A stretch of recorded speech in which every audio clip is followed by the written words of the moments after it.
Or for those. Yes, I can hear you. Okay, great. And then we'll just say some more. Okay, so we're gonna get started. I've got some trivia that I'm gonna do some group trivia just to pass a little bit of time while we're waiting for some more people to log on. But it is climate related trivia, so it's related to the presentation. Before we get no, I'll make that announcement later. I was going to announce the future labs. Is there anything else you wanted to say before we get started? I don't think so. Okay. So today we're going to talk about the climate pollution reduction grant that EPA put out this year, what we're going to be doing as a region on it, and having some discussion about potential priorities on it. But we're going to start out with some trivia. I didn't put it into an actual app or anything, so I'm just going to show slides and people can. Oh, I see what that is. No, it's an online conference. And if you're That's all. If you click participants, That I don't even. it will come up at the top. If you go down to the bottom where it says participants and click that. Yeah, I need to look at that schedule and put them on there. But if we need to move it, okay. Oh, did I move our Stitch and Bitch, by the way? Did that come up for you? Okay. Just press mute next to anyone. Okay, good. When you mouse over them, you can press mute. Just like those. Yeah, just anyone who doesn't have a red, You can just click yes on the mute all. but then it will mute Aaron too. But yeah, you can do that and then Aaron. Okay, But I think we addressed. Okay. we're going through here though, so it's okay if I'm muted. Okay, so let's start out with some greenhouse gas trivia. And I don't know if that's showing up yet. What's that? No, So we have done a 2010, 2015 greenhouse gas inventory for the region, and we're going to do another one for this process. So all of these on the screen are greenhouse gases. Which one is not accounted for in inventories? Anybody in the region or anybody in the room know? No or guess? I have a guess. You can guess. I go for. Correct. The answer in the room was E, water vapor. Yes. Water vapor is just humidity and hard for us to measure, but it's also not an emission per se of human activities. It's more of a byproduct from heat and water. Which of these greenhouse gases has the greatest impact on the greenhouse effect? Any guesses? Easy. I feel like it's a trick. Heather? On what time? It is the same, water vapor. Because it has the highest concentration in the atmosphere, and we all know what that humidity heat feels like effect is. Feels like on us when it's warm. Yeah.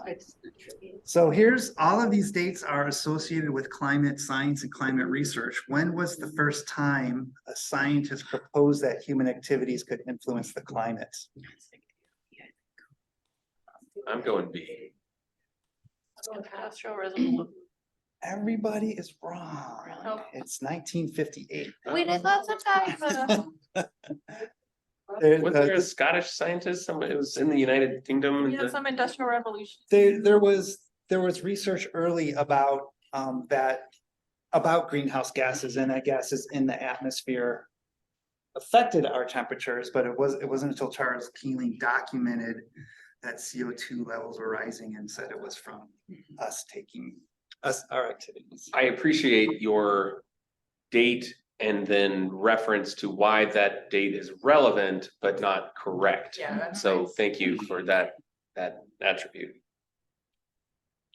All right. Great. Next question, just a little bit of fun. The sea bank 800 miles north of the Arctic Circle had an activity in 2017.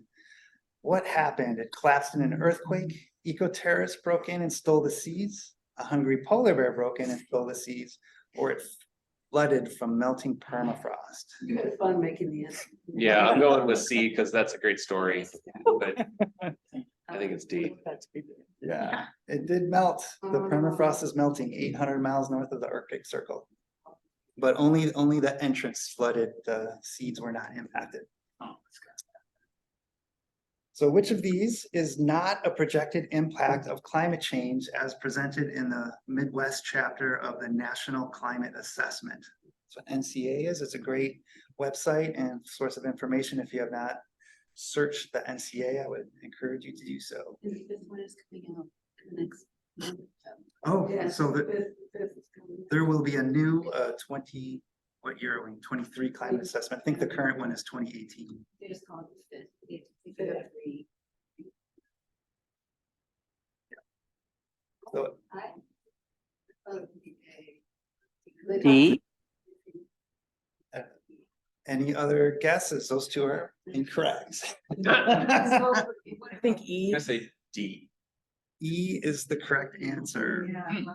They will impact us because the smoke is coming our way, but it's mostly in the West, in the United States for that impact. I didn't realize they're regional. So the IPC also put out a recent report adjusting how much we need to decrease greenhouse gas emissions to keep to our global warming limit of 1.5 degrees. Any guesses on what they're suggesting we decrease our emissions by per year? 1 year. Per year. Per year. Per year. C. I'm gonna go B. It is B, 12%. So it doesn't seem unachievable, but we got to start now. Well, and unfortunately, there's data that says the Inflation Reduction Act will only achieve that 6%. So Ooh, the that's not IRA enough. is nice, but not nice enough. I don't know. So the permafrost, as stated in an earlier question, is melting and they're finding living organisms in the permafrost. What is the oldest living organism that they have pulled out of the melting permafrost? Our virus is alive. Ooh. Yeah. For this question, Virus. yes, yeah. A worm was actually the most recent one, and I believe it was C. The worm was C. Uh-huh. So this is a question from the other one, so it may have come out, something new may have come out, I but thought that was 40,000 years old. back then, The worm that I'm thinking of. when I put this question together, it was they pulled a living flower out. I was right. Okay, because I think we found viruses that are older than that, which is so scary. Yeah, So wait, Yeah, it flowers was are nice. alive and then it froze and it was still alive when it melted. yes. Amazing. Oh, gosh. You most likely won't know this. The previous reference to having fun making slides. Yes, having fun making I feel like climate slides. methane. I know, so That's my definitely guess. bans. Is not the name. What, that's the Oh. coolest thing. A, B, D, and E Like, it's a are, they band. are all bands. They are bands. Only ozone is not a heavy metal band. Heavy metal. Which one's the best? Oh, you're going genre. Look at you. I don't Not just remember. bands. Are any of them good? That I don't know. Well, I hear CO2 is the heaviest metal. Where is most of the Earth's carbon stored? Texas. Hey, It is D, D. mostly as limestone. So the amount of carbon that we're dealing with in greenhouse gas inventories is just a minute little portion of what's on the planet. That's kind of heavy. All right, that is the end of my questions. That was fun. So you guys ready to get into the I don't remember. climate pollution reduction grant? Great, if there's any questions online, put them in the chat, please, and in the room, I guess if there's, we'll let questions happen as I'm speaking. If we start to get too many, then I'll pause that and have us wait till the end, but in the meantime, you can go ahead and ask me any questions as I'm speaking. So the climate pollution reduction grant program was put out by the EPA earlier this year. Their emphasis on this grant is reducing carbon emissions, also reducing co-pollutants as a result of reducing carbon emissions. They want to focus on job creation and lowering energy burden, particularly in Justice 40 communities, but in any community, they'll be happy. And then they do want us to focus on helping achieve the Justice 40 goals as outlined by the president's executive order. The pollution reduction grants, are full, they were hoping to get full coverage across the country. They offered grants to metropolitan statistical areas and states, so we will have full coverage here. St. Louis and Kansas City and Chicago are all doing regional plans, and Missouri and Illinois are also doing statewide plans for the areas outside of the metropolitan statistical areas. There's two actual phases in the grants. It's wait, I am on the planning phase. So there's a planning phase. I have my slides mixed up. There's two phases in the grant. It's a planning phase and an implementation phase. We're going to talk about both today, but the first one is planning phase. We're already in it. East West Gateway got our grant and we started working in August. So within the planning phase, we also have a number of other phases that they're calling them. We have this priority climate action plan, a comprehensive climate action plan, and a status report. This priority climate action plan is a new kind of thing that EPA just introduced for this process. It's not anything that's been used by anybody else before. So they're just introducing it to give us some instruction on getting some analysis done immediately so we can have some things in place and submit it to them for when the implementation grants come out, because the planning and implementation are running concurrently. The implementation isn't going to happen after the planning. So they wanted us to do some analysis up front and submit it to them in what they're calling a priority climate action plan. So in that priority plan, we have to do, we're using our 2015 as a inventory as our baseline, and we're using that inventory to help us select where the major emissions are coming from and find projects that help reduce the major sources of emissions. We are, yes. Are these major sources of emission? Sorry, I haven't read up on this. Is this like point places or like, I mean, the largest emissions is like transportation. So are you looking at like transportation, which is individual cars, or like this one building is? Yeah, Okay. I'll answer that in another slide. Okay. So that question will be coming up. A couple other things we have to do in the PCAP, and I'll touch on this in a little bit, is coordination in applying for the implementation grants is going to be very important, and I'll go over that again in a moment.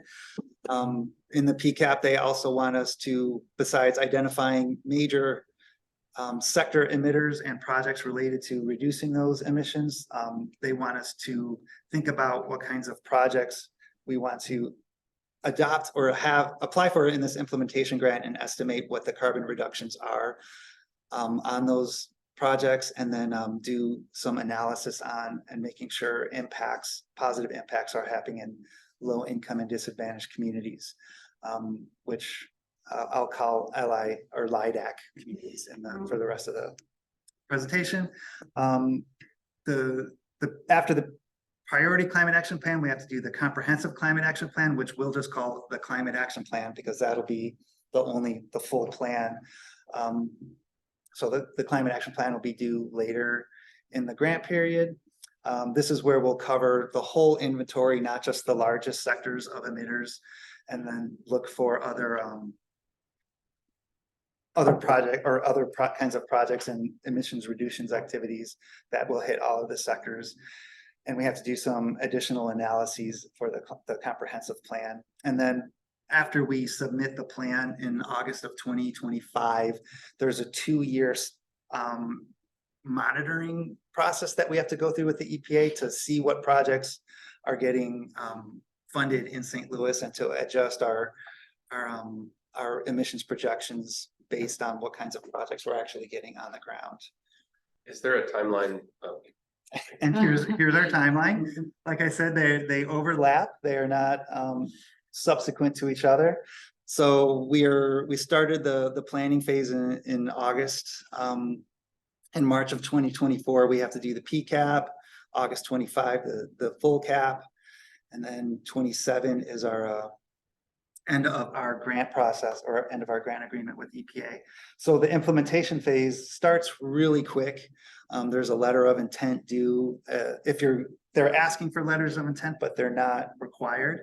EPA would like those in February. And then in April, the actual application is due. July, they are selecting what projects they want to fund, and then funding is being awarded in October of 24, and then the grant period for the implementation phase is 5 years. So October of 29 is when those grants will end up.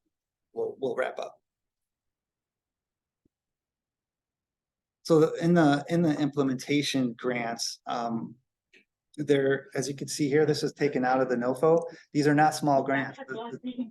And the mom worked at this one, I'm like. Smallest grant is Yeah, I'm probably $2 million. related to them, but I don't know. The smallest grant is $2 million. So this is not something, particularly when we're looking at LIDAC communities, it's most likely not something smaller communities can apply for themselves, which is why we have to think about where we can collaborate and submit applications that are several communities working together. And then there's within each tier, they did this so they wouldn't just end up giving all of the money to the great big projects from the great big MSAs that are farther along in their planning process than we are here. So that they've broken up into these tiers, and they're going to guarantee money within grant awards within each tier. Can you explain the funds targeted for each tier? Is that saying there is a pot of 2 billion for tier A Yes. and 4 to 10 scoops out of that pot will be tier A, and then similarly there's 0.1 billion for tier E, and there'll be 10 to 50 scoops out of that. Okay. Right. Yeah, gotcha. Depending on how much the actual applications are for. So And are we asking for money, or are we just offering the project and then they say, here's what your funding will be? Are we saying, here's project, here's estimated cost? yes. So the total is 4.4 billion. Or something like. Yeah. But it's spread across what, how many metro areas? I think 80 Okay, so got funding. how many would St. Louis be like? This would be awesome if we got this many. How many grants? Yeah. Like 2. I was gonna say it would be, I think it's a max of 115, so if we get one. But it Yeah. would be a big deal. we'll Okay. be Lucky. yeah, it would be great if we got one. I believe we're getting project ideas in that like are unrelated, so it'd be extra great if we got 2. Okay.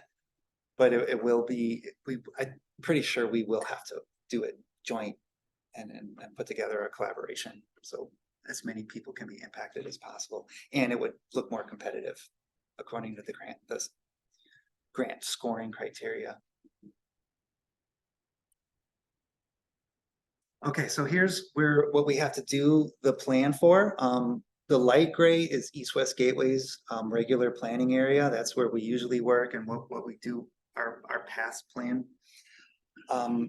Planning, analysis, and engagement in. So EPA is asking us to do the plan for the full metropolitan statistical area, which is East-West Gateway has 8 counties. The MSA has an additional 7 counties and a rather large area.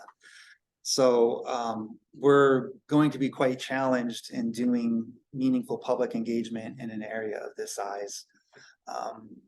But we understand it's going to be a challenge, and we know it's not going to be able to be like what would be considered traditional public engagement, because you can't do that in an area this size. So we will be hiring a consultant to help us be creative to get the kind of engagement and feedback we need to put together some good plans.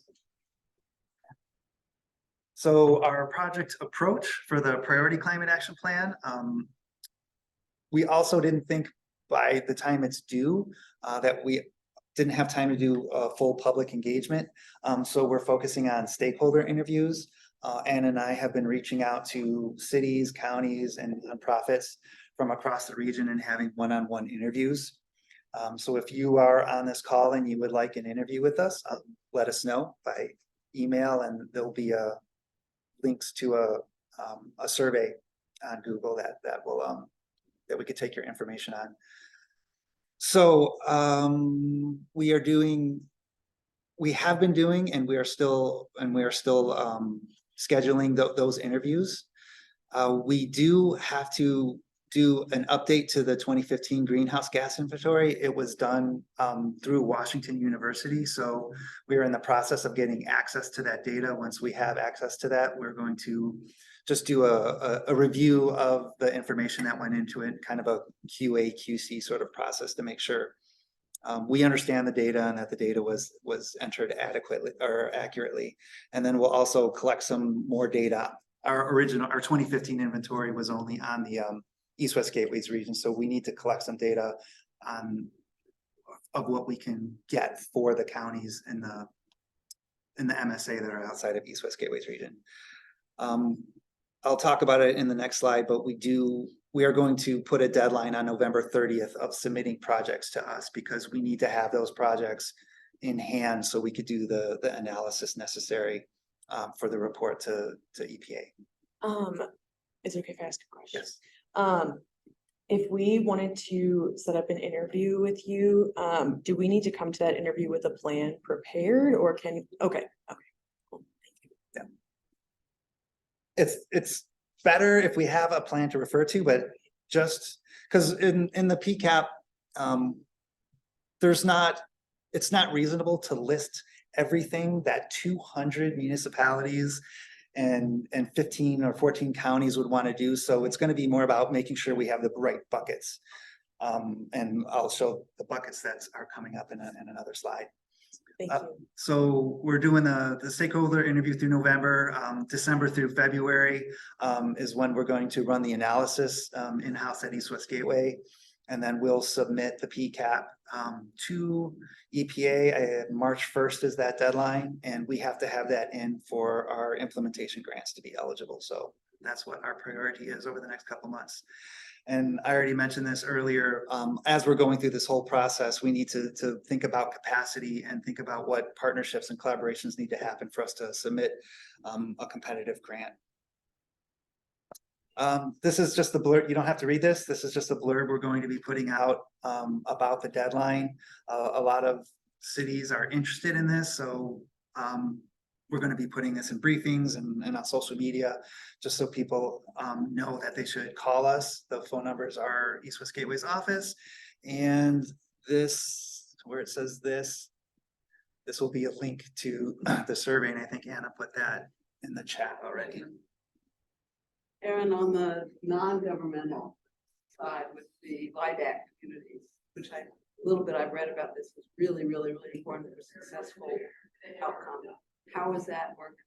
How are you reaching out and talking to community groups, others represent those areas? And that's kind of related to the question in the chat, so I think I can address both those. We're going through St. Louis County and St. Louis City because we can't get to everybody with just two of us. So we want to use the planning processes that they're already doing to get feedback. So the city and county planners can get climate related feedback in their existing planning processes and feed that to us. We've met with Beyond Housing. So we're going through groups that already have access to those smaller communities. And then when we find somewhere, we're definitely willing to still meet with them separately. But like I said, I think by getting the right buckets, we don't have to have all of their individual projects identified. So it's just, and we're going through Metropolitan Congregations United. We're going to be requesting meetings with the Municipal League and Southwest Illinois Councils of Mayor. So it's associations and where there's already groups of those orgs and cities coming together. So this slide is it's an excerpt from our 2015 greenhouse gas inventory. And this shows you why we're picking these as our initial focus areas. Stationary energy and transportation are the two biggest emitters. The actual biggest emitter is still Ameren because of their coal plant. So it's okay. They're working on it. You can turn off your ACs. So Your flashlights work well. so this planning process and the implementation funding is not of the scale by which we can influence Ameren to close their plants any sooner. So that just means that our efforts are going to be on the consumer side and policy side more than influencing Ameren. But we will be working with Ameren because the programs that they offer for their consumers and their low income customers, not consumers, their low income customers are really good, and we can build upon programs that Ameren already has. And transportation, of course, it's East West Gateway's mandate is to deal with transportation. So we're meeting with transportation agencies and talking to cities about what they want to do regarding reducing transportation emissions. And then we also have a lot of partners. It doesn't show up as an emitter in an inventory because it's not an emitter. Sequestration is a big potential in the region. We have a lot of organizations working on improving our tree canopy. There's also efforts on restoring habitat in forests and floodplains. And there's also really big potential in soil and agricultural practices being sequestration. So we're keeping sequestration on our radar as a focus area. And we have a question in the chat about examples of projects, but that might be coming Yeah, too. yeah, we'll come to that in a moment. So, okay, so here's our project areas that we've been encountering in our interviews. These are recurring themes too. It's not like one group or one city has mentioned they want to do this. These are coming across pretty heavy. So there is large scale tree projects because we're losing so many trees from the invasive species or not necessarily invasive, but they're just damaging. And trees are also great because there's so many side benefits to them besides helping curb emission or sequester emissions. They help with the urban heat island, and they help with cleaning floodwater. There's a lot of side benefits to trees. Weatherization is a really big one in LIDAC communities. There's a lot of groups working on that. Not a lot of them are talking to each other, so maybe there's some way we can build a little bit of a synergy and applying for some more funding together on that. Building efficiency updates, we're working with the U.S. Green Building Council, so that's always in the conversations. And you can read them. I don't gotta read them out loud to you. Any questions on these project areas, or do you think there's any big buckets that we're missing that we can add to this list now? Would any of this funding be available for like new developments, large builds that focus on solar and carbon capture? You know, that's a good question. Most of the grant applicants for the implementation grants are going to have to be a government entity. So I'm not sure how much impact we could have since that actual development is a private sector thing. But you know, codes and zoning updates can help us achieve more carbon reduction in building. We are meeting with McCormick Barron and RISE to see if there's any sort of public housing or community development housing developments that can benefit from this. So does that answer your question? Yeah, it does. So it has to be a government applicant. It couldn't be like a nonprofit applicant. No, At least as things stand now. Yeah, for this grant project, it's going to have to be a government applicant.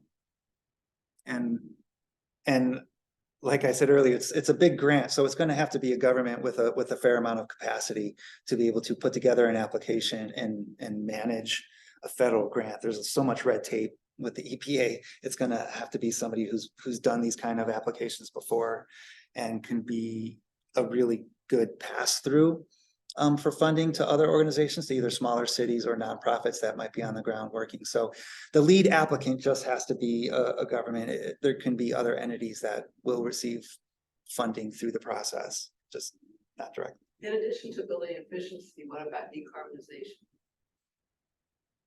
Decarbonization of Converting to electric.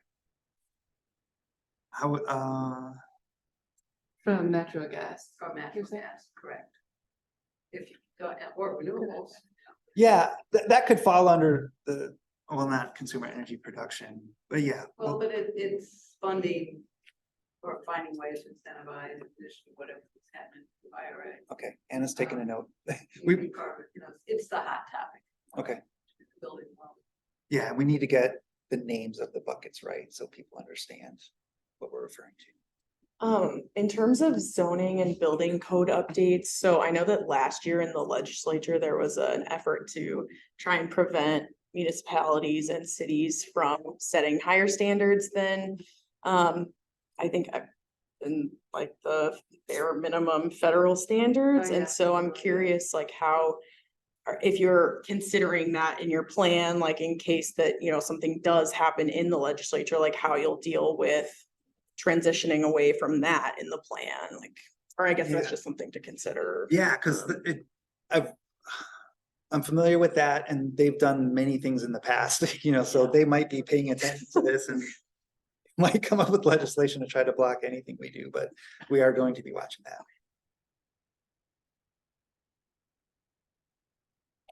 Are you all considering, like, I know these are different municipalities and stuff, but all the like RAM settlement money coming in and all the, like, all the other money the city's getting, and are you gonna try to stay away from doing some of the same projects or just operating on different scales? Like, is any of that, will the EPA care that, you know, other monies that the city is getting is also going to something? Yeah, I think we need to have those conversations with the city and county because the way the EPA talked about this grant is it could be used as gap funding for projects that are getting funding from somewhere else, but don't have enough to actually be completed. And there's no match requirement on these funds, so. Yeah, so we need to consider projects that can have funding sources from multiple sources.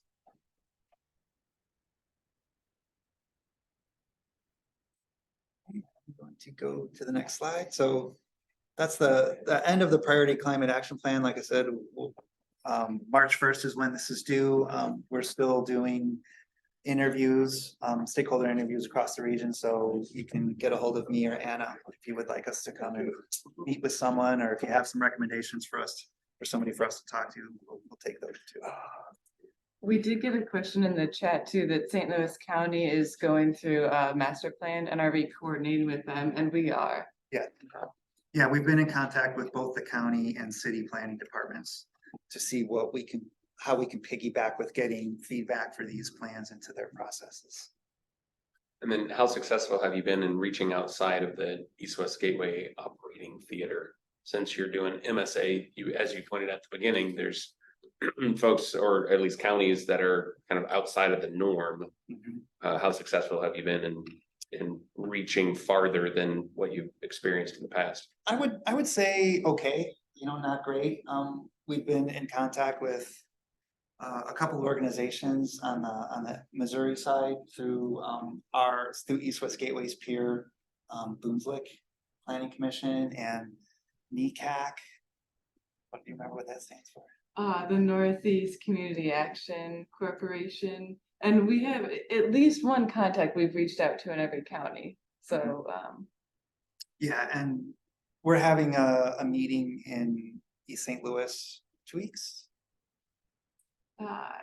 yes, the October 19th. Yeah, October 19th, where Anna's organizing a meeting sponsored at the Jackie Joining Kersey, and Illinois folks are invited to that. So we'll have this kind of a talk specifically about Illinois projects. And we've got avenues to get to more counties like Heartlands Conservancy and the Southwest Illinois Planning Commission and the Leadership Council of Southwest Illinois and the Mayor's Association of Southwest Illinois. So we've got some avenues by which to get more connections over there. And I should say we've reached out to many more than just one contact in every county, but I've reached out to at least one person at the county government level just to make sure they were aware.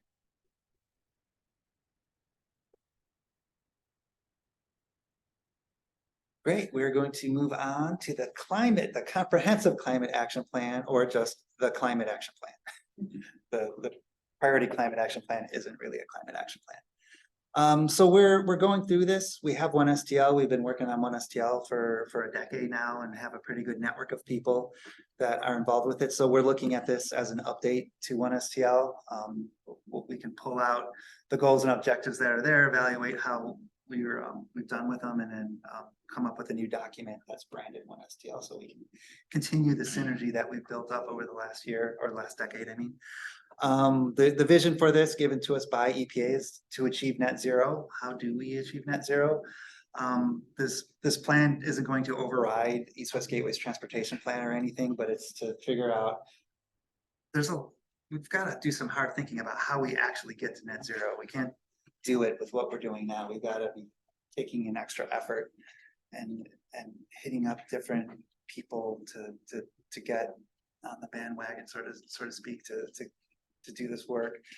Like I mentioned it earlier, we will be hiring a consultant to help us with the engagement plan and putting together the actual comprehensive climate action plan. It's gonna have to be something innovative, because reaching 15 counties or 14 counties is not gonna be a light task. We do have to we plan on doing collaborative engagement in the LIDAC communities, because we just can't be another level of government coming in and doing some meetings and saying, what do you think, and then leaving. That doesn't get us anything useful. It hurts the neighbors, it hurts the neighborhoods, and it actually is detrimental to the groups that are there doing work in those neighborhoods. So we want to go through groups that have stakes in the community, in those neighborhoods, so we're not some extra level. Are you doing that on like a neighborhood level scale, or are you doing that on like a county, municipality? How are you assessing LIDAC communities? The LIDAC communities are the EPA has given us a map of census tracts that meet their LIDAC criteria. Okay. So when we're engaging with cities and the county and nonprofits, we're going to make sure that their service area covers those census tracts. We are going to write into our consulting contract to update the onestl.org website. The website's 12 years old, so it's about time. This is the first opportunity we've had to update that, and it will be easier to use, easier for us to maintain, hopefully browsable on PC and mobile devices. And since we're doing it through a climate action plan, we'll have to be able to navigate it easier to get to climate actions and climate practices and best practices and success stories. We do want to incorporate scenario planning into the process. So we're not just saying, here's the one way we're going to get to net zero. We got to look at options, because we don't exactly know how to get to net zero right now. So we're going to have to balance how much of the transportation system goes to EV versus transit, all the options in housing, new housing and existing housing retrofits, and estimate how much potential we actually have in the region for sequestration. So there's a lot of scenario planning that we can do in this. And then I mentioned it earlier, it needs to be implementable solutions. It is a vision to reach net zero, but I don't want it to be a vision we can't accomplish. We got to write down implementable projects and policies. And then in this climate action plan, EPA is having us do these planning analysis as part of it. These kinds of analysis are included in some other examples of regional climate action plans, but not all of them. But we're doing, I think I have a separate slide. Yeah, I got a separate slide on planning analysis. For the LIDAC, they want us to document how we've engaged those communities. We want to estimate how many jobs will be created, what other benefits there are, including economic impacts of weatherization projects and health improvements. In the community benefits analysis, the minimum that EPA wants is for us to estimate how much criteria and hazardous air pollutants will be reduced in relationship to greenhouse gases. They have a tool for doing that. So it should be fairly straightforward, but if we as a region decide we want some other analysis like what's listed up in the LIDAC, like health improvements or economic impacts, we can put that in a community benefits. And then workforce analysis. We have to ramp up. We have to find new projects to do, new ways to do things, and ramp up existing things. And what is the workforce that will be necessary to make those things happen? So we need to analyze that, like where our workforce stands, where our training opportunities stand, and write down where the gaps are that need to be filled in. And another issue that EPA never mentioned, but's come up in some conversation is recently somebody was talking to me about trying to purchase electric buses. There's just a total bottleneck in purchasing electric school buses. You can't get any new ones because they can't get batteries. So, we have to be aware of where our projects are going to be halted because of supply chain issues. And EPA was worried about where workforce might be a hurdle to accomplishing projects, but this is another big hurdle that we have to think about. So net zero 2050. Yes, that's 2050. Biden data. And then the other thing on scenario planning, there's a lot going on, as you know, in the city around building energy efficiency and performance standards. And I hope that will have a ripple effect of it. How might that? Are you thinking about how that impact might benefit this set of goals? That's one. And back to the decarbonization thing, with today's announcement, for me at least, about the natural gas plants that anyone wants to put in place. Is there a way that this conversation can affect that conversation? Can I ask if people online can hear the questions being asked when they're at the ends of the table? I don't know if we should repeat those.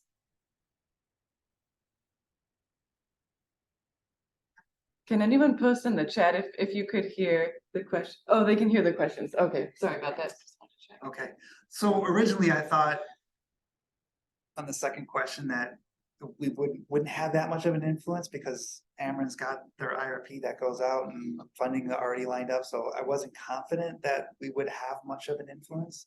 Maybe I'm wrong. I mean, my understanding is it's a very, very difficult thing to change once it's there. Just all the processes and things that go into it, but trying to work in or with it or around it, or latching onto all those programs that help people use less. It's a win-win in everybody's book. So I mean, the decarbonization strategy is you go from whatever your current is to renewables, not necessarily you're committing to long-term use of natural gas. So, it's hard to make the 2050 work. Back to how are you going to get there? There is a relationship, no question about it. Okay. you could have, I don't know, there's this vague, clean dispatchable that is still between 2040 and 2050. It might not be vague, I just haven't read it because it just came out today, but it's in the summary as that. So it could be where things aren't specifically identified as this for sure, this coming offline, this coming online. There might be room there to have the conversations with the right people.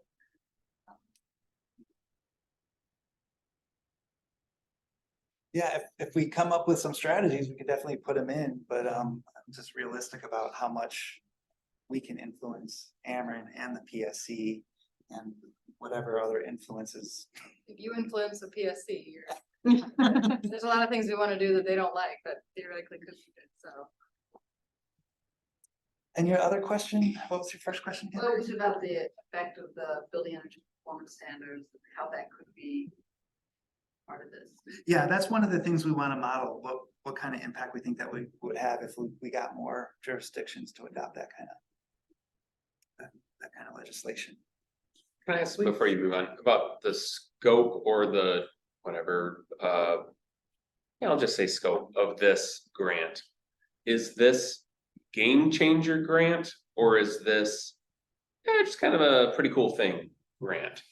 Like the size and expectations of the grant. Should we treat this as like before and after style grant, or is it just kind of one of many and that's nice, but yeah, I think this is one of many. I mean, there's a lot of money in this, But when you think about the size of our economy, $4.3 billion is just a drop in the bucket. So one thing that EPA asks us to do when we're putting together the plan is when we think about the projects and try to think about the funding sources, be aware of what other funding's out there and to like line our projects up with the different funding sources from the different federal agencies, because we're only looking at the EPA here. There's DOE and DOT and lots of other funding sources that can be piled on top of it. But, that's just for the funding that's here now. All this funding we're looking at is just over the next 5 years. We gotta think of ways to keep the projects going after that, because it's gonna be a 20, 30-year plan. If it's a game changer, it's gonna be up to us. Good answer. We Yeah. can make it. I would agree, and the fact that it is one of many pots of funding, so there are other opportunities for projects. Oh, that's interesting. So there's the possibility that the networks that you're forming, the conversations that you're having could basically just become a bit of a nexus for ongoing funding conversations, especially given a lot of that conversation has been in St. Louis, how we're so disparate. We're not all kind of marching to the same drummer when applying. So this could be an opportunity to address one of the kind of pushbacks we've ran into in the past, which is a lack of regional cohesiveness.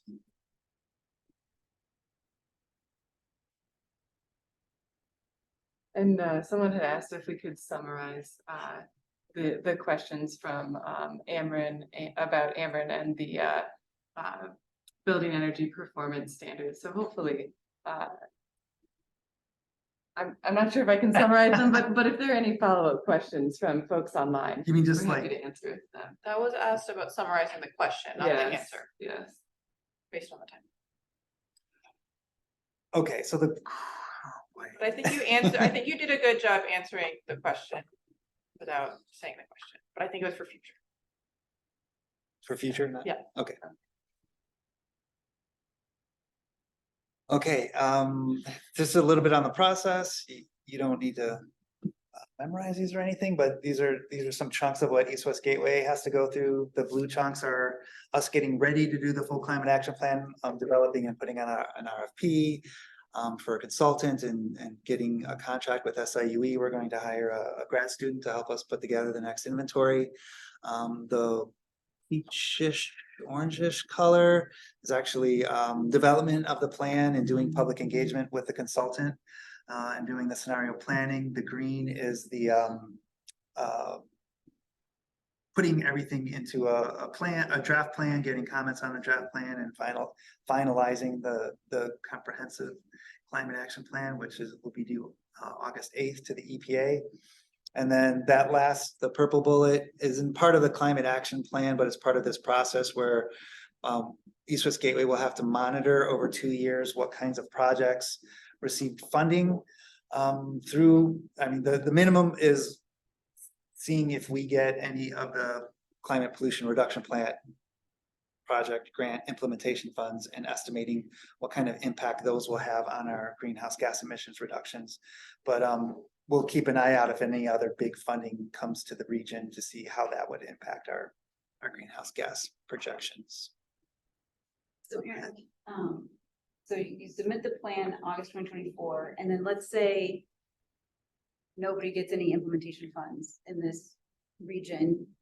The status report and the monitoring though could look at other federal funds, other federal funds that came in to further the advancement of that plan. Okay, got it. So you'll be reporting, okay. Yeah, and it's we know what we're supposed to do, but what it actually looks like is still up in the air because we don't know who's going to get what, how. Yeah, right. And is there a mechanism right now for let's say that, you're in Jennings, right? Yeah. Jennings gets, they use tax credit, they use the direct pay and they get a project done, or they get a grant from DOE that allows them to put in solar or something. Is there a mechanism for you to know that that's happening and then put that in the report, or how? That seems like a lot for them to ask of you to report on everything that happens in the region pursuant to the plan. That's why they said the minimum is monitoring or reprojecting our estimates based on what comes in through this grant. Okay. So, but they said they would like to see if other things come through. So East West Gateway finds out about a lot of applications, but we don't get notice when people actually get the grants, so. And then, and it's that same 1 million is for this whole period. Yeah. Okay, so for the reporting, so to do the plan and then monitoring and reporting, okay. Yeah, we don't think it's gonna be, I mean, it's a 2-year process, that status report monitoring part, but it's not like it's gonna be anybody's full-time job, so it'll be some fits and starts of work and analysis at that time.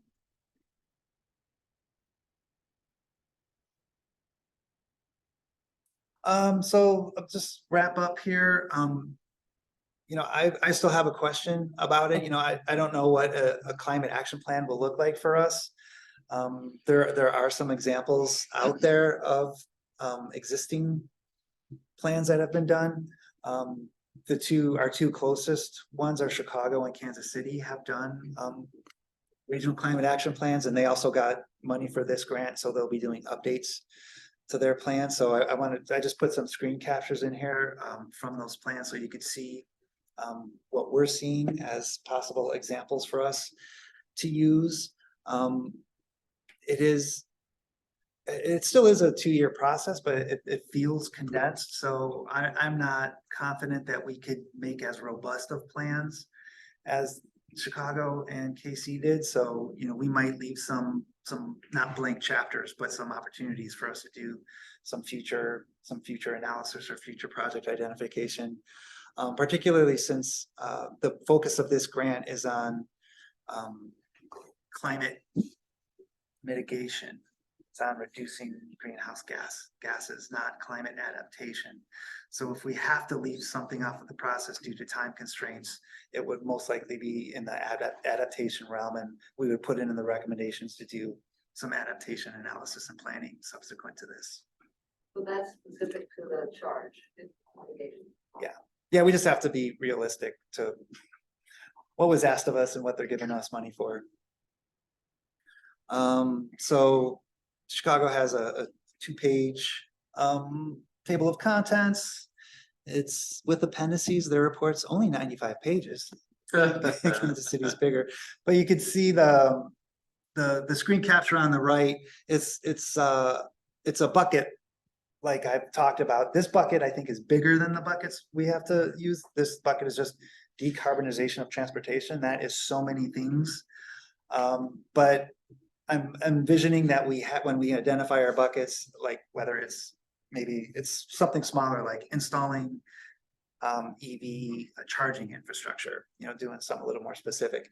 And so we'll have analyses related to those buckets about impacts, benefits, and the chart they're showing is estimates of carbon reduction. And KC's climate action plan. It's a really good document. To be honest, it looks a lot like 1STL. It's just that climate action is more front and center. A lot of the topics that they cover in their climate action plan, we cover in 1STL. So I think 1STL is a good start, and it's a good opportunity to call what we're doing an update to 1STL versus a whole new plan from scratch. And this is not their entire table of contents. I only captured the first 3 pages of it, and we're already at page 109. But their table of contents lists out all of their goals and objectives. So most table of contents don't do that, but you can see they've got transportation, energy generation, finance, urban greening, healthy and resilient homes. We don't have 1STL wasn't exactly structured like this, but a lot of these topics we covered. And then here's how the analysis or presentation of the buckets in Kansas City's regional plan looks like. Conserve and restore the region's urban forests is more like a bucket that I was imagining we could do an analysis on. And the other one is conserve and restore the region's riparian or streamside corridors or vegetation. There are people working on that. I wouldn't want to ignore that, but I think the carbon sequestration in that isn't as big as the trees. So I think it's still up in the air whether we can lump these into one bucket for the PCAP and be eligible for like a wide range of biodiversity and sequestration type projects. This is random, but just because we're hearing it more on our end too, are things like natural capital accounting also being included in these types of calculations? So not just the carbon sequestered, but the ecosystem services that are also preserved and translated to climate improvements? Yeah, we've had conversations about that in the past, particularly with the biodiversity working group. You know, just to be pragmatic, I don't think we can get into that kind of analysis in the time we've got here. It'll be hard enough to do what EPA is asking for us, but it's definitely a good topic to think about. And there are some organizations out there doing a little bit of that. Nature Conservancy dabbled in it for a little while. There was a couple other organizations that were at a river sounding conference a couple years ago, so it's still a developing field. Yeah. So it's Yep. There's a lot to learn on it, so probably not for this one, but Okay. definitely keep it in mind.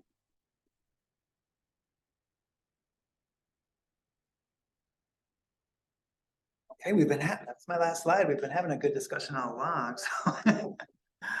Are there any other thoughts that people had in mind or questions on what we presented?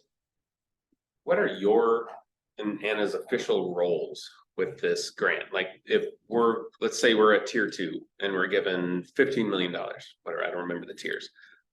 Are y'all the fiduciary body? I'm not sure the right word there, that says you get 800,000, you get $1 million, like how are the projects assigned from the tier amount?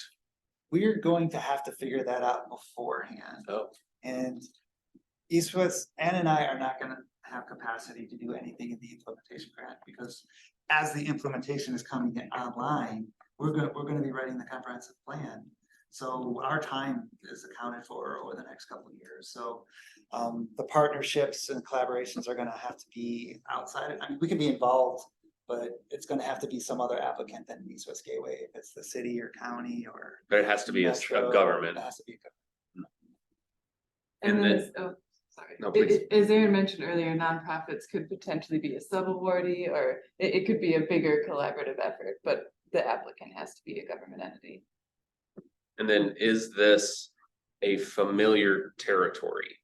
The government money, I mean, I know it is for East West Gateway, but that's usually transportation money.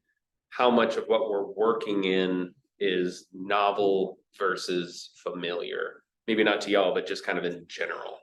I think cities having to work together on a joint application is novel. Really?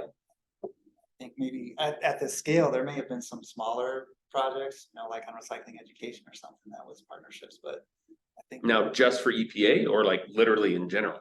I think in general. Wow. I mean, there's some transportation projects where cities have partnered to get DOT funding if a street goes over their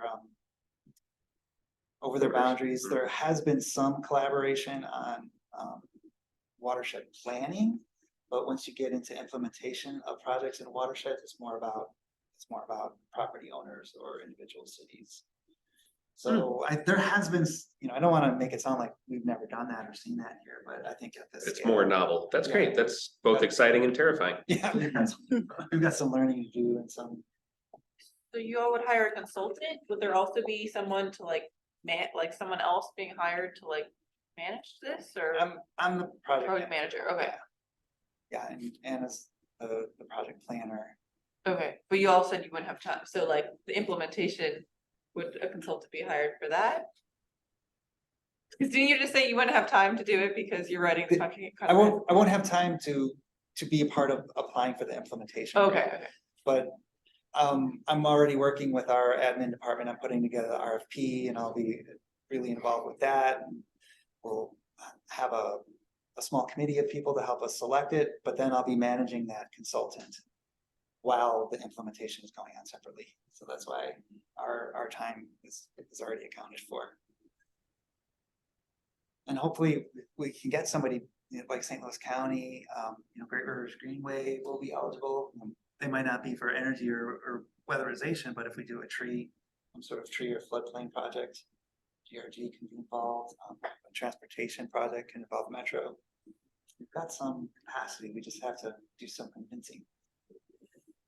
That the organizations will have to receive a benefit for looking beyond their own So operations. the proposal has, line items. Like if GRG gets some money, it shows up how much they would get, like if you got everything you asked for in the proposal. Could already be allocated to different projects and organizations. Got it straight. Back to Kyle's earlier question, if there's a lump of money, how do you get to decide who gets what? Yeah, It's already decided in the proposal. yeah. Yeah, it's a 100-page proposal, NOFA. That's out there. And so And I if think you that- get 50% of what you asked for, then. Hopefully they won't do that. okay, Oh, that's it so wouldn't- annoying. I'm sorry, I didn't bring it up. Yeah, so there's a lot of stipulations that are in that NOFA that would answer that. Like I said, it's that NOFA is almost 100 pages long. Well, with some, and then there's other readings that they want you to do. And the application is probably gonna be 100 pages with appendices. So that's why it can't just be some small operation. It's not gonna be able to do that. It's quite amazing what EPA thinks we all have capacity to do. So the NOFO is calling for like a collaborative grant application effort that's going to have a regional impact.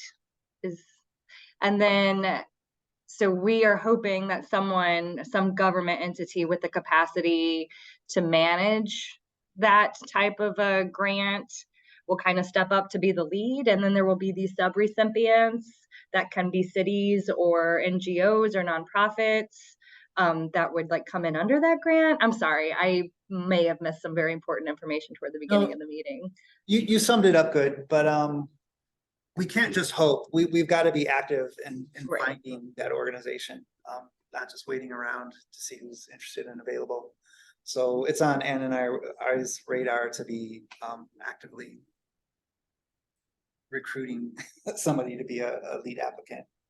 Because they might just be, whoever it is might be thinking for themselves and applying, for a project themselves. And we've got to let them know that to involve other organizations.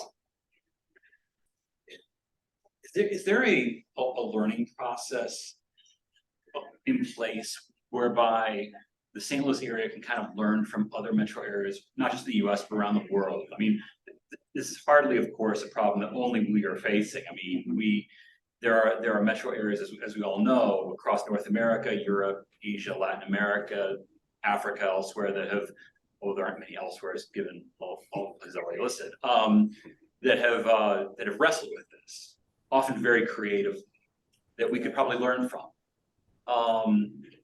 Is there any kind of mechanism that anyone has to sort of sift through what has worked, whether it's in Belgium or Brazil or elsewhere? I mean, there've got to be great ideas that are just sitting there that we can draw from. I'm just wondering if there's a mechanism by which we can assess those and determine what might be customizable for our situation. I don't know of a mechanism now, but I think there's definitely an opportunity to work with our local higher ed institutions to figure something out or to present us with some findings. I feel like a lot of the organizations, at least this is just speaking from my experience, which is, to be fair, limited in the sustainability realm, but I feel like a lot of the organizations are probably doing that work individually, but I think this goes back to the discussion of St. Louis being a very disconnected city, right? Like we have all of these agencies working on the exact same thing that like do not talk to each other. So I feel like some of that too will come through, hopefully, with a successful collaboration effort. But I think as a whole, that would be. Well, there could even be like a clearinghouse portion on the website where like there's almost a wiki or some other type of sort of place on the website that serves as a kind of like rough and ready sort of collection of these various ideas from around the world. There's a good question on that.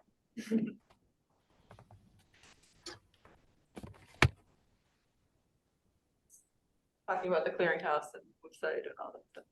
I'm sorry, I can't read the question, but. Oh, sorry, the question says, so how can we help? Who do you want us to tell, talk to, or connect you with? Is that coming in about his comment? I don't know. No, I think that's just an, I think it's an- so, Like, it's the discussion putting topic. stuff together and finding the information that everyone's independently researching, but Yeah. isn't talking to each other about. You're touching, you touched on a lot of stuff with best practices and funding availability, and luckily we also have Heather with the MCC here. They're doing a lot in the area and are constantly asking how they can help us too and what role they can play with connecting local municipalities with each other and funding. So, you know, there's a mechanism also, maybe not exactly what you're asking about, but definitely a resource we could use. Right now, what we really need is to make sure we got the buckets for the PCAP. So if you live in a city, well, I mean, I think we got the city of St. Louis covered. But if you have contacts with elected officials or government employees, have them fill out our simple survey to get the buckets. Once we have a better idea of what the buckets are, we're gonna have to call some collaborative meetings to sit down and find out who wants to and who can collaborate. So that'll be a next step. And then it's not till next year, but once we start the public engagement for the full climate action plan, we're gonna need help getting word out about whatever mechanisms we develop. I know you said you're doing a meeting in East St. Louis. Are you planning to do more regional, like on a smaller scale, regional meetings? I'm thinking, of course, like North County, North City, because that's where I work, Yeah. but you know. We don't have anything planned now, Okay. but we can definitely talk with you or anybody else and put something together.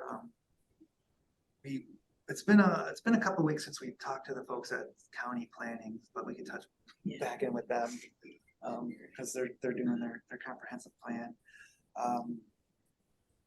And then we don't know what it looks like, but we know there's going to be larger meetings when we have the engagement on board or the consultant on board and do the full. Putting together the full action or the full climate action plan. And this is a work in progress, but the link on the website where we created a couple just web pages on our site specifically for this project. So we'll be putting updates there.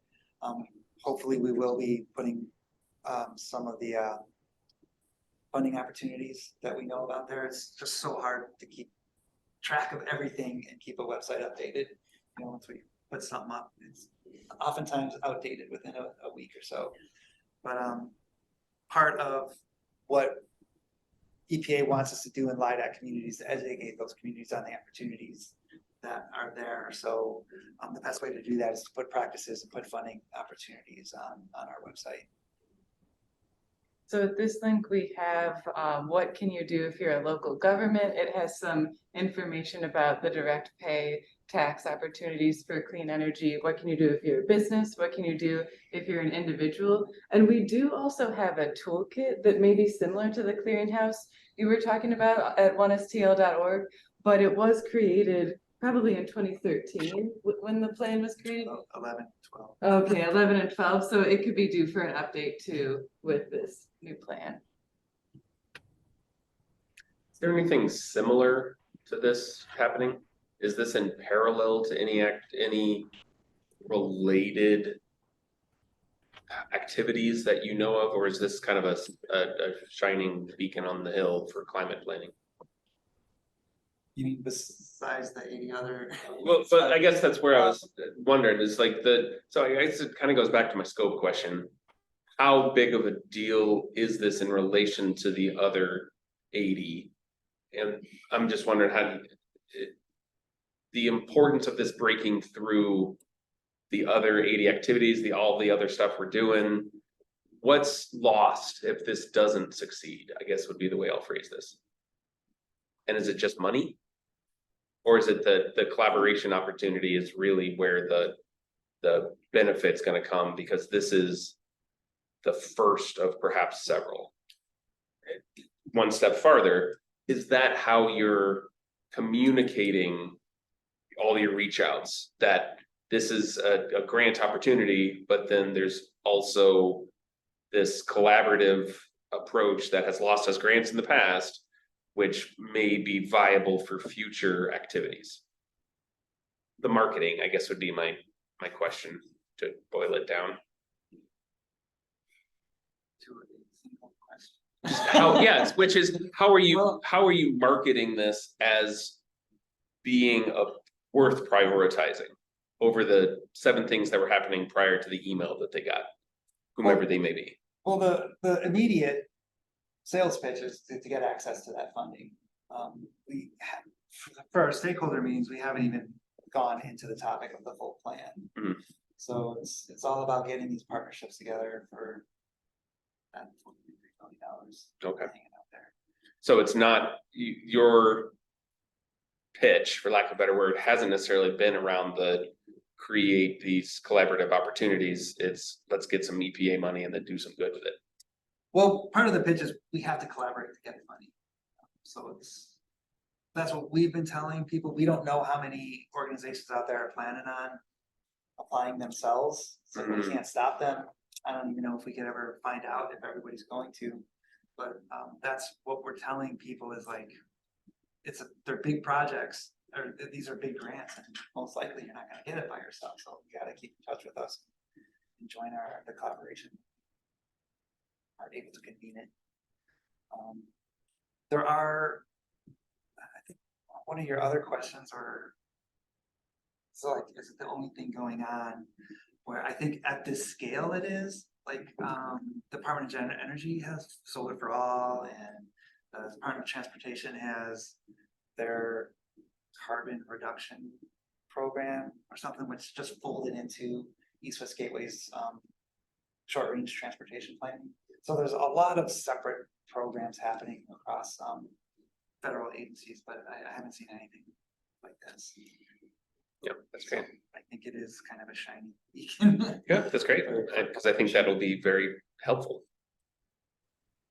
So I guess the common thread that's linking all these regional potential applicants is implementation of the climate action plan. So everyone's projects are geared towards implementation of this regional climate action plan, and we're all kind of bringing our resources together, collaborating regionally to kind of see that through. Is that basically? Yeah, well, the collaboration is on, it's more on impact, to be able to get as many cities working together on a similar project as they can to have the greatest amount of carbon reductions as possible. Because what we're talking about right now is finding out what cities already are doing or already want to do, and to see where the collaborative opportunities are there. To say that right now we're working, or the main purpose is implementing the climate action plan, is like, we're not there yet. The climate action plan, we're not going to even start that planning until next year. So Okay. we're kind of just like at an initial phase to find out what projects are there and ready to be implemented. And it's just to make sure that I understand what's being said. And it's building upon what you just said, Angie. So everyone's gonna come together and kind of put it on the table, what they're doing or thinking about doing in relation to reducing pollution. Right. And if there are projects that already have some alignment, all that initial assessment we put into this report, kind of like, here's the projects we're working on, and then potentially go into start deliberating, can we support one another or pull together our resources for this specific area or this town or municipality or something of that nature. Okay, so it's just the initial, like, this is, you're right, first phase, we're just trying to, we're not in implementation because we still have to assess what's happening regionally. Right. Okay. Okay. So we're trying to find a common thread here. Yeah. Or a couple for this. Couple. phase. And the deadline, so we're looking at November 30th to get all project ideas in for the priority climate action plan. And then that's due March 1st. The implementation grant application is due April 1st. And as Erin showed, there is a letter of intent due in February as well for those implementation grants. So it's all, it'll come up fast, I think. Yeah. So thanks everybody for coming. We're at 5 o'clock. If you, hopefully everybody here knows how to get a hold of me or Anna. If you have any questions, please email us or call us. Do distribute that simple survey that we put together on Google. It's, if you don't have access to Google, you can just email us what project ideas you have. I want to promote our next 2 labs coming up. October, should we have a limited attendance on that? Do we have to register for that? They didn't say anything about that. I assume it would be okay. October, we are getting a tour of T-Rex's virtual reality lab. And we're asking the people that are running that lab to go over the technology and its potential for using it in planning and engagement. So we are applying for continuing ed credits, ASCP credits for that. So we'll be inviting planners to it. It will be at 2:30 since our next lab is Halloween. We'll get it done early, 2:30 to 3:30. So if you have. Still for your costumes. Yeah, wear your costumes. And then November, we're bringing in some speakers to go into a little bit more depth to talk about the federal funding and incentives for climate. And then that'll just be a regular lab in November, and then December is the holiday, so we won't have one in December. But in November, is it the last Tuesday of the month? Yes. So Thanksgiving weekend, is that right? Or is that the weekend? The Tuesday after. Great, so thank you, everybody, and send us your input if you have any. Thank you. Marianne?